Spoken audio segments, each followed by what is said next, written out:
महाराष्ट्रात महिला आणि मुली असुरक्षित? बरं, हे मी नाही म्हणत आहे, तर धक्कादायक आकडेवारी सांगते. संपूर्ण प्रकरण पुढच्या काही मिनिटात. महाराष्ट्रातून मागील वर्षभरात तब्बल 48,278 अल्पवयीन महिला आणि मुली बेपत्ता झाल्यात. यात धक्कादायक बाब म्हणजे यापैकी 13,000 अल्पवयीन मुली आणि महिलांचा अजूनही शोध लागलेला नाही.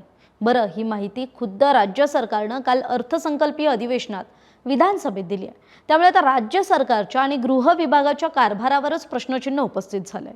बेपत्ता होण्याचं प्रमाण सांगायचं झालं तर मुंबई, नवी मुंबई, रायगड, छत्रपती संभाजीनगर, नागपूर या शहरांमध्ये जास्त आहे.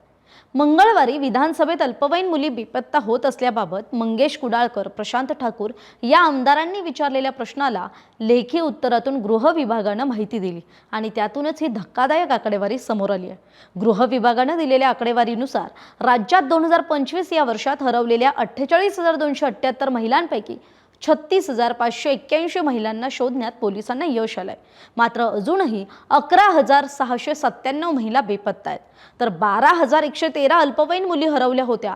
त्यातील 10,295 मुलींचा शोध लागलाय. तर 1,818 मुली अजूनही बेपत्ता आहेत.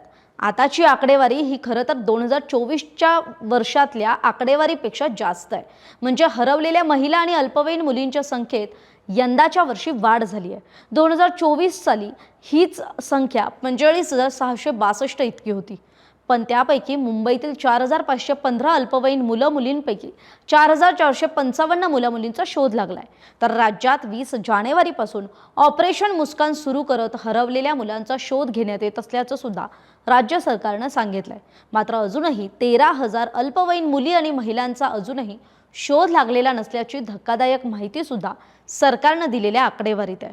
त्यामुळेच पालकांमध्ये आपल्या मुलांबाबत चिंतेचं वातावरण निर्माण झालंय. महाराष्ट्रातील सर्व बातम्यांचे विश्वासार्ह व्यासपीठ. सकाळच्या सर्व सोशल मीडिया प्लॅटफॉर्मला लाईक, फॉलो आणि सबस्क्राईब करा. तसंच सर्व नोटिफिकेशनसाठी बेल आयकॉन प्रेस करायला विसरू नका.